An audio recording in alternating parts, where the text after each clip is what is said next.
Hello guys, मेरा नाम है रवि। स्टडी ग्लो में आपका बहुत बहुत स्वागत है। दोस्तों, इसरो ने क्या किया है, फिर से एक कीर्तिमान हासिल किया है और उसने क्या किया है, गगनयान मिशन की जो पहली सबसे प्रमुख टेस्टिंग थी उसको कर लिया है।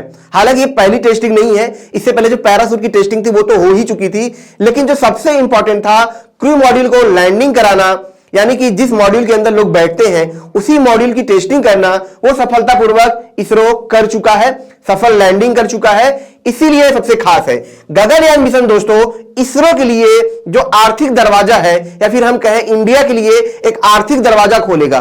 क्यों खोलेगा इसको हम समझेंगे, लेकिन उससे जरूरी यह है कि अगर इसरो लगातार इसमें कामयाब होता है, 2025 तक वो इंसानों को स्पेस में भेजने के लिए कामयाब रहता है, तो इसरो के पास धन का खजाना होगा और एक तरीके से इंडिया स्पेस टूरिज्म में अपना कदम रख पाएगा। और अगर इंडिया इसमें अपना कदम रखेगा तो अब मान के चलिए इस फील्ड में जितने लोग हैं सब इधर की उधर बाहर हो जाएंगे, क्योंकि इंडिया की जो कॉस्टिंग है ना वो इतनी सस्ती है कि सारे बाहर के कस्टमर इंडिया के पास आएंगे। इसीलिए ये जो गगनयान मिशन है इतना खास है, इतना अहम है। इसका जो पूरा मिशन है दोस्तों, जो अभी तो टेस्टिंग चल रही है, लेकिन जो मिशन ये पूरा होगा, मतलब जब इंसानों को भेजा जाएगा तो 2025 में इसको स्पेस में भेजा जाएगा। मीन कि इंसानों को हमें स्पेस में लेके जाना है, वहां पे क्या करना है, उनको ट्रेवल कराना है, यानी कि जो हमारी कक्षा है, लोअर ऑर्बिट है, उसके अंदर उन्हें 2-3 दिन कई दिन तक उनको वहां पे रखना है और यहां से ही दरवाजा खुलेगा स्पेस टूरिज्म का।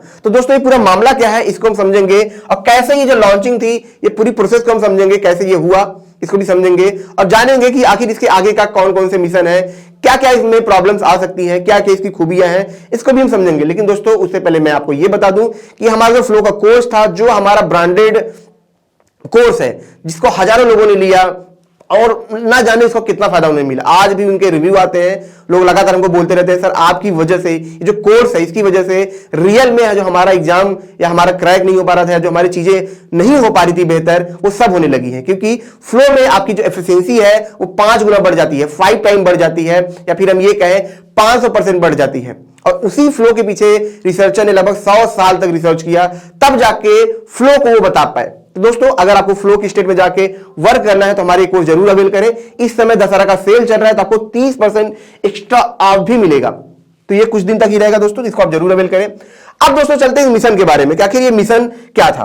देखिए, सबसे पहले मैं दोस्तों आपको ये दिखा दूं कि अभी तक क्या था। हमने रॉकेट को देखा, यहां पे आप देखेंगे तो पूरा जो सिस्टम है, नीचे आप देखेंगे रॉकेट्स है, ऊपर क्रू मॉड्यूल है, ऊपर इसके ऊपर अबॉर्ड सिस्टम है। तो इसको समझते हैं। यहाँ पे नीचे तो रॉकेट है, अब देखिए मेन क्या है यहाँ पे, क्रू मॉड्यूल। ये आप देख रहे हैं ना, ये दोस्तों ये क्या है, क्रू मॉड्यूल। इसके अंदर क्या होता है कि लोग रहते हैं, इसी के अंदर जो एस्ट्रोनॉट होंगे यहां पे रहेंगे। इसके अंदर लगभग 3 लोग जा सकते हैं। इमरजेंसी में अगर इसको ज्यादा भी बढ़ाना हो तो 4 भी इसकी सीटें बढ़ाई जा सकती है, लेकिन फिलहाल जिसमें लोग रहेंगे वो महज 3 लोग ही इसके अंदर रहेंगे, ठीक है। तो इसके अंदर लोग रह सकते हैं। तो ये क्या होता है, क्रू मॉड्यूल होता है जहां के अंदर लोग रहते हैं, कमरे की तरह होता है जहां पे लोग खाना पीना खाते हैं, सब कुछ करते हैं। नीचे क्या होता है, मिसाइल होता है, और ऊपर क्या होता है, अबॉर्ड सिस्टम होता है, ठीक है। यहां पे आप देख रहे हैं ये अबॉर्ड सिस्टम है। अब दोस्तों क्या होता है कि जैसे ये लॉन्च किया गया तो हमें इसी का टेस्ट करना है। इससे पहले हमने पैराशूट की जो टेस्टिंग थी, ठीक है, जो पैराशूट की टेस्टिंग थी वो हमने कर ली थी, ठीक है। बहुत इजीली हमने कर लिया था, पहली बार में हम सफल रहे पैराशूट की। अब कैसे दोस्तों, इसी क्रू मॉड्यूल को हमको क्या करना है, लॉन्च करना होता है, और इसको कहां उतारा जाता है, समुद्र में उतारा जाता है। मैं आपको यहां पे दिखाऊं तो ये क्या है, क्रू मॉड्यूल। आप देखेंगे डब्बे जैसा है, इसी में लोग बैठते हैं, अभी खिड़कियां भी होती है, बढ़िया सा व्यवस्था है, सब खाने पीने की सब व्यवस्था पे रहती है। अब इसी को क्या था, यहाँ पे लैंड कराना था। कैसे लैंड कराना था मैं यहाँ आपको दिखा रहा हूं। ये आप देख रहे हैं, ये क्रू मॉड्यूल है, ये किसी और कंपनी का है, लेकिन ऐसे ही सेम हमें भी लैंड कराना था। ये पैराशूट की टेस्टिंग हम कर चुके थे। इस बार हमने क्या किया, इसको लॉन्च किया। 8-9 मिनट का मिशन था। मिशन में क्या हुआ कि 8-9 मिनट का मिशन था। मिशन में क्या हुआ कि इसको यहां से लॉन्च कराया गया, लगभग 10 से 16 किलोमीटर के आसपास ये था। कभी कभी रेंज बढ़ जाता है आगे पीछे होने से, डायरेक्शन बदलने से। ये कहां पे था, इसको लॉन्च किया गया और इसको जाके बंगाल की खाड़ी में गिरना था। अब बंगाल की खाड़ी में गिरने का मतलब क्या होता है दोस्तों, पहले ऊपर जाएगा, फिर जो रॉकेट है वो वहां से हट जाएंगे, फिर क्रू मॉड्यूल है उसके ऊपर अबॉर्ड सिस्टम होता है। यहां पे आप देखेंगे ये अबॉर्ड सिस्टम भी हट जाता है। ये अबॉर्ड सिस्टम किस लिए होता है, ये इमरजेंसी लैंडिंग के लिए होता है। इमरजेंसी लैंडिंग के लिए होता है। आप समझिए कि यहां से हमने क्या किया, इसको लॉन्च किया। मान लीजिए रॉकेट में कुछ फायरिंग हो गई, कुछ गलती हो गई। अब क्या हुआ, ये आगे ज्यादा दूर तक जा नहीं पाया। तो शुरू में एस्ट्रोनॉट यहीं पे होते हैं, ठीक है, ताकि अगर इमरजेंसी लैंडिंग हो तो ये तुरंत क्या होगा, अपने आप अलग हो जाएगा और ये वापस आ जाएगा, ठीक है। इसका अपने आप में, इसमें भी अपने छोटा सा इंजन होता है। लेकिन जब ये थोड़ा ऊपर तक जाएगा दोस्तों, तब क्या होगा, ये अबॉर्ट सिस्टम, पहले रॉकेट अलग होगा, रॉकेट अलग होने के बाद ये क्या होगा, अबॉर्ट सिस्टम भी अलग हो जाता है। अब बचता है क्रू मॉड्यूल। तो यहां पे दोस्तों क्या होता है, यहां पे होता है पैरासूट, ठीक है। ये जो पैरासूट होता है, ये पैरासूट क्या करेगा, आप देखेंगे यहां पे। अब क्या होगा, जो क्रू मॉड्यूल होता है, जैसे ये नीचे आने लगेगा, जब ये नीचे आएगा, मान लीजिए इस पोजीशन में है, तो इसकी स्पीड बहुत तेज होती है, बहुत ज्यादा तेज होती है। तो जब ये नीचे की तरफ आता है, ठीक है, जब नीचे की तरफ आता है तो काफी ज्यादा एयर से रेजिस्टेंस करता है, काफी ज्यादा हवा से टकराता है। आप देखें कभी कभी यहां पे लाल हो जाता है, आग की बर्निंग होने लगती है यहां पे। और ऊपर की तरफ क्या होता है, लगातार पैरासूट धकाधक धकाधक धकाधक पैरासूट खुलता है।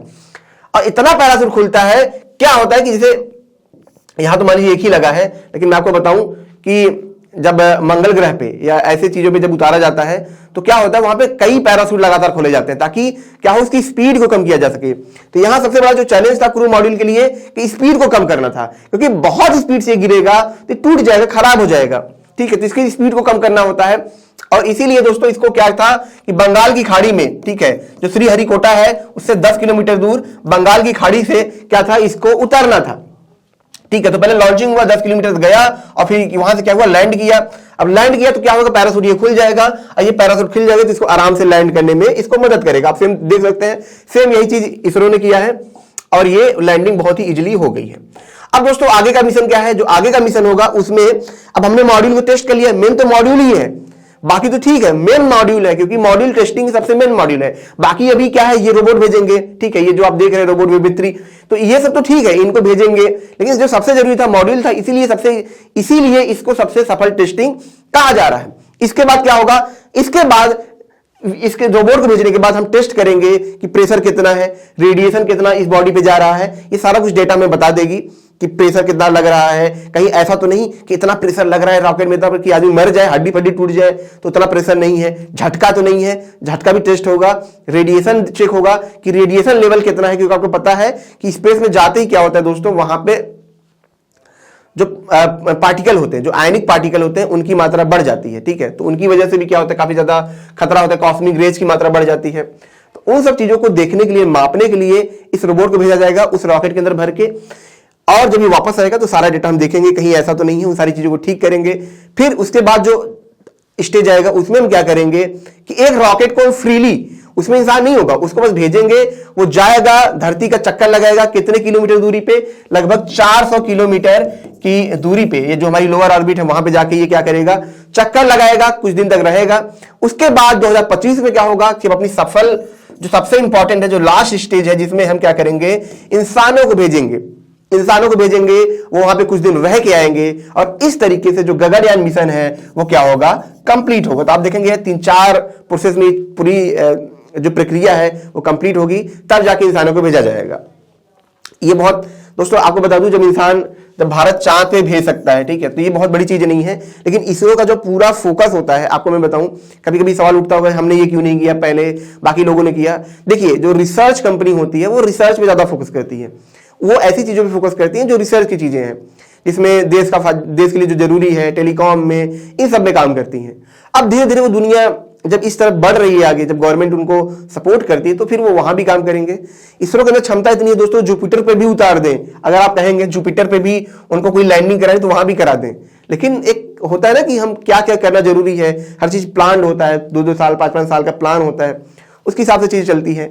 तो इसको ही इसलिए देख के शुरू किया गया, जो गगनयान मिशन है इसको शुरू ही इसलिए किया गया है ताकि जो स्पेस टूरिज्म का जो मार्केट है वो धीरे धीरे खुल सके। क्योंकि जब इसरो इसको लॉन्च करेगा, ये करके दिखाएगा, तो काफी सस्ता है, तो जो बाहर के लोग हैं उनके लिए काफी सस्ता पड़ेगा। आप समझिए कि जो एक जब जाते हैं लोग स्पेस में, उसकी जो टिकट प्राइस होती है करोड़ों में होती है, आप समझिए। अब इंडिया की अगर प्राइस वही 5 लाख है, 2 लाख है, 4 लाख है, तो जो बंदा वहां पे करोड़ों रुपए दे रहा है, तो उसको क्या हुआ, उसको यहां पे आया, टिकट फ्लाइट कटाया, ठीक है, वो उसका जो भी हुआ 50-60 हजार में हो गया, तो उसका तो पूरा पैसा बच रहा है ना, 80-90 लाख रुपए बच रहे हैं। तो इसीलिए इस मार्केट में भारत का जो दबदबा होगा वो हर देश से ज्यादा है। देखिए, एक फोन बिक रहा है मान लीजिए अमेरिका में फोन बिक रहा है, इंडिया में फोन बिक रहा है, चलिए अमेरिका में महंगा है वो 50,000 या 10-15,000, तब भी लोग फोन लेने के लिए यहां नहीं आएंगे। लेकिन जब बात होती है स्पेस टूरिज्म की, जहां पे टिकट प्राइस ही करोड़ों में है, तो लोग आएंगे, क्योंकि उनको पता है मेरे सीधे सीधे 80-90 लाख रुपए बच रहे हैं। तो इसलिए ये इंडिया के लिए बहुत खास हो जाएगा। इसीलिए ये इंडिया के लिए खजाना खोलेगा, इसरो के लिए खजाना खोलेगा, खासकर जो प्राइवेट कंपनी है उनके लिए ये जो मिशन है एक रास्ता खोलेगा पैसा कमाने का, क्योंकि इसमें जो प्राइस का जो फाइट है वो इंडिया आराम से जीत पाएगा। चाहे स्पेस एक्स हो, चाहे कोई भी कंपनी हो, वो कितना भी ट्राई कर ले, इसरो से फाइट नहीं कर सकते, क्योंकि इंडिया का जो कास्ट है, ठीक है, उसको बहुत सस्ता किया जा सकता है, जो प्राइस है उसको बहुत सस्ता किया जा सकता है, क्योंकि यहाँ की जो वर्किंग पावर है वो काफी सस्ती है। इसीलिए हम हर कीमत पे उनसे आगे रहेंगे। और इंडिया रीयूजेबल रॉकेट भी बना रहा है, तो जाहिर सी बात है जब स्पेस टूरिज्म आएगा तो रीयूजेबल रॉकेट में भी उसका बहुत बड़ा रोल होगा, ठीक है। तो इस तरीके से इंडिया इस पे पूरी तरीके से अपना राज करेगा। और जैसा कि हमने जाना कि गगनयान मिशन क्या था, और गगनयान मिशन जो पहली टेस्टिंग थी वो कैसे हुई है। दोस्तों जैसा कि मैंने बताया, हमारे ये फ्लो का कोर्स, इसे आप जरूर अवेल करें, सेल चल रही है, इसे आप जरूर अवेल करें, क्योंकि दोस्तों फ्लो की स्टेट में जाके ही आप बहुत ही बेहतर काम कर सकते हैं। रिसर्चर ने पाया है कि जब कोई इंसान बेस्ट काम कर रहा होता है, अपना बेस्ट दे रहा होता है, वो फ्लो की स्टेट में होता है। तो आप समझिए कि अगर आप उस स्टेट में जा पाते हैं तो आपकी जो एफिशिएंसी होगी वो क्या होगी, जो काम आप सालों साल करते हैं वो काम आप कुछ महीने के अंदर कर पाएंगे। तो दोस्तों मिलते हैं नेक्स्ट लेक्चर में। Thank you so much.